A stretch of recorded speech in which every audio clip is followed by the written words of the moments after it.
नमस्कार, मैं कुलदीप कुमार। आप जुड़ चुके हैं पब्लिक खबर टुडे नेटवर्क के साथ। इस समय हम भादरा के मुंदड़ियावड़ा ग्राउंड में मौजूद हैं और हमारे साथ पूर्व संसदीय सचिव श्रीमान जयदीप जी डूडी हमारे साथ मौजूद हैं। नमस्कार सर, हमारे चैनल में आपका स्वागत है। नमस्कार जी, नमस्कार। सर बताइए, आज का कार्यक्रम किस प्रकार का था?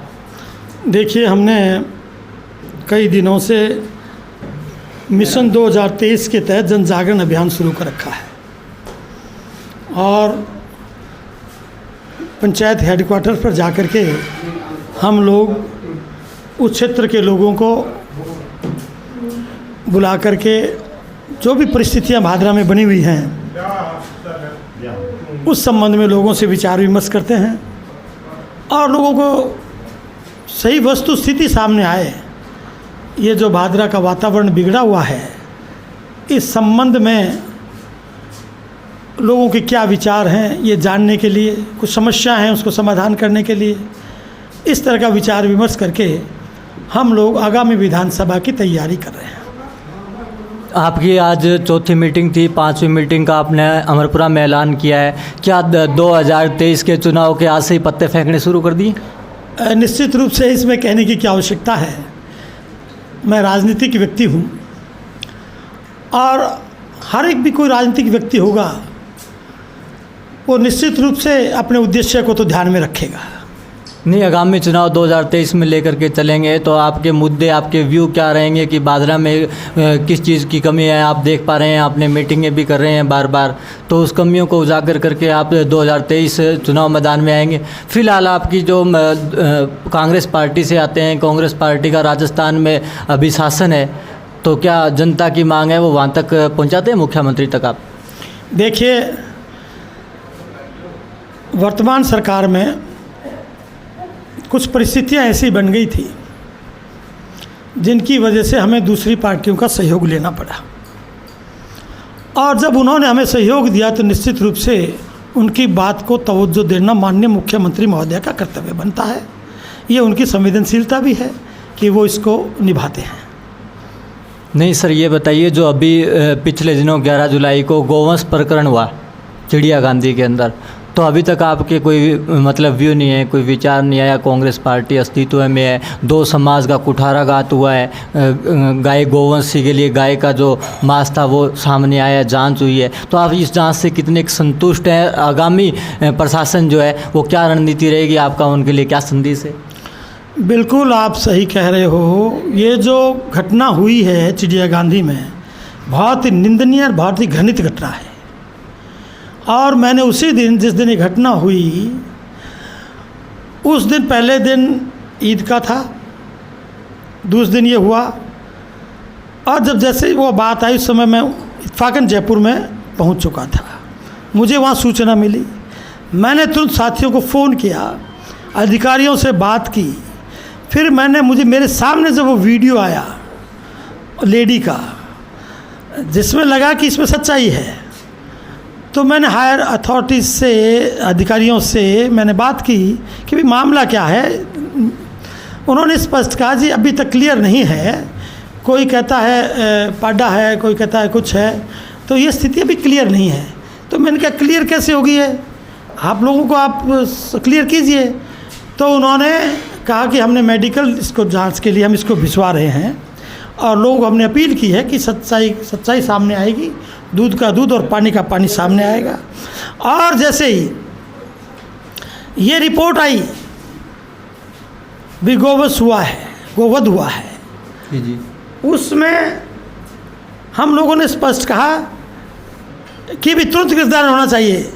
हालांकि प्रशासन ने रिपोर्ट बाद में साया की और गिरफ्तार पहले ही कर लिए, जिससे कि वातावरण में खराबी ना हो, आपस में वैमनस्य पैदा न हो दो धर्मों के बीच में। नहीं, कल से चिड़िया गांधी में धरना चल रहा है एक की गिरफ्तारी की मांग को लेकर के, अभी तक वो गिरफ्तार नहीं किए गए हैं, तो प्रशासन की कहीं न कहीं ढिलाई है, तो आपका उसकी तरफ क्या रुख है? निश्चित रूप से हम लोगों ने ये कहा है, जो 5 पहले गिरफ्तार किए हैं उसी दिन उनको 5 दिन का रिमांड मिला है। जनता आक्रोशित है, हर एक आदमी चाहे वो मुसलमान ही क्यों ना हो, वो खुद इस बात को कहता है कि बड़ा गंदा काम किया है, इनको कड़ी से कड़ी सज़ा मिलना चाहिए। हिंदू तो निश्चित रूप से कह ही रहे हैं, कि ये बहुत ऐसा होना भी नहीं चाहिए। भादरा में आज के इतिहास में ऐसा कभी नहीं हुआ, और इसके मैं ज़ोर से शब्दों से घृणा करता हूँ। और जो भी इसमें शामिल हैं, चाहे जिनको मांस बेचा है, चाहे कहीं कोई मौलवी आके पढ़ा के गया है, या जिन लोग यहाँ के ठहरते हैं, या जिन लोगों से इनके संबंध हैं, उन सबको इसमें शामिल किया जाए। जिसकी जितनी गलती है उसको उतनी सज़ा दी जाए। ये प्रशासन से मैं निवेदन कर चुका हूँ और आपके माध्यम से कर भी रहा हूँ। नहीं, आपके भाषण में सुनने के लिए मिला, आपने नेठाणा के बिजली संग्रह समिति का जिक्र किया था। वो कई दिनों से धरने पर बैठे हैं, क्या आप वहाँ पहुँचे? बिजली की क्या समस्या है, आपने मुख्यमंत्री तक पहुँचाई बात को? मेरी निश्चित रूप से हमारे सरपंच हैं वहाँ, राजेंद्र जी नीमीवाल एडवोकेट साहब, उनसे निश्चित रूप से मेरी बात होती है। आज भी वो यहाँ आने वाले थे, कोई कारणवश वो आ नहीं पाए, मेरी बात उन तक होती है। उनका जो मांग पत्र है वो हमने राज्य सरकार को भिजवा दिया था। परिस्थितियाँ क्या है कि ये विस्तृत मामला है, बड़े लेवल पर ये फैसला करने की बात है। हालांकि एक छोटा आंदोलन ही बड़ा रूप लेता है। मुझे याद है उस समय उत्तर प्रदेश में जब चौधरी महेंद्र सिंह टिकैत ने गांव से आंदोलन शुरू किया था कि बिजली का बिल नहीं भरेंगे, और पूरे उत्तर भारत में वो आंदोलन फैल गया था। वोट क्लब में जगह नहीं मिली, ऐसी स्थिति पैदा हो गई थी।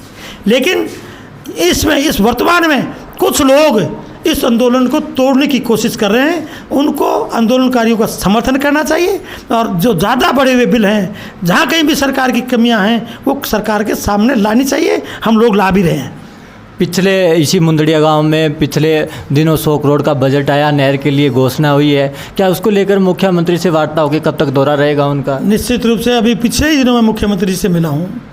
राष्ट्रपति चुनाव हुए उससे पहले दिन मैं मिला था।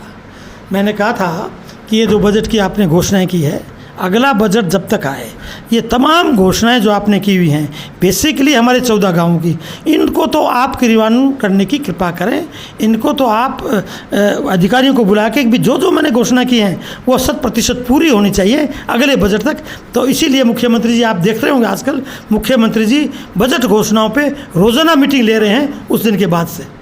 नहीं, पीछे लोग बागों का कहना है, जनता का कहना है कि जयदीप जी डूडी हैं, वो जनता के बीच नहीं आ रहे, वो बीच नहीं आए हैं, वो घर बैठ के राजनीति कर रहे हैं। कुछ इस प्रकार के लोग बाग आरोप भी लगा रहे हैं यहाँ पे। देखिए, विरोधी आरोप लगाते हैं। एकमात्र जयदीप ही आदमी ऐसा है जिसने लगातार 10 सालों से, पिछले 5 साल में संजीव जी का राज रहा हो, जगह जगह रैलियाँ की हों, चाहे बीकानेर जाना पड़े, चाहे गंगानगर जाना पड़े, चाहे हनुमानगढ़ जाना पड़े, चाहे सीकर जाना पड़े, जहाँ जहाँ पार्टी की रैलियाँ, क्षेत्र में जन जागरण म्यार, पद यात्राएँ जयदीप डूडी ने 5 साल रखी थी। अभी इसी वक्त पिछले 1.5 साल से लगा हुआ हूँ डोर टू डोर संपर्क करने के लिए। 15 दिन बाद गांव में मीटिंग करते हैं, उससे पहले डोर टू डोर मिलते हैं।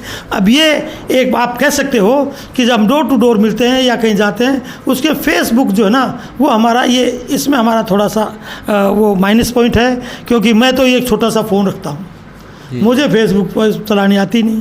साथियों को कहता हूँ, अबे तुम्हें कुछ आती हो तो भैया डाल लिया करो, बाकी अपना काम मेहनत करना है, मेहनत करे जाएंगे, सीधी सी बात है। क्षेत्रवासियों को, आम जन को आप क्या संदेश देना चाहते हैं? मैं तो ये कहता हूँ कि इस मौजूदा शासन में आप जितने परेशान हो रहे हो, आप शांति बनाए रखें, और भविष्य आप सबका है, भविष्य इस भादरा का है, भविष्य इस यहाँ की जनता का है। सब्र करें, सब ठीक होगा। धन्यवाद। चलिए, हमारे साथ पूर्व संसदीय सचिव जयदीप जी डोडी मौजूद थे, और उन्होंने बताया कि 2023 के चुनाव को लेकर हम चुनावी मैदान में आएंगे, और उन्होंने जनता के लिए मुख्यमंत्री को बार बार अपने मांग पत्र भेज रहे हैं, और मुख्यमंत्री के समक्ष जाकर के वो वार्तालाप भी कर रहे हैं। स्पष्ट अपने उद्बोधन में उन्होंने कहा है। हमारे चैनल को आप देख रहे हैं तो लाइक करें, सब्सक्राइब करें, और यूट्यूब और फेसबुक पर भी हमें फॉलो करना ना भूलें। धन्यवाद।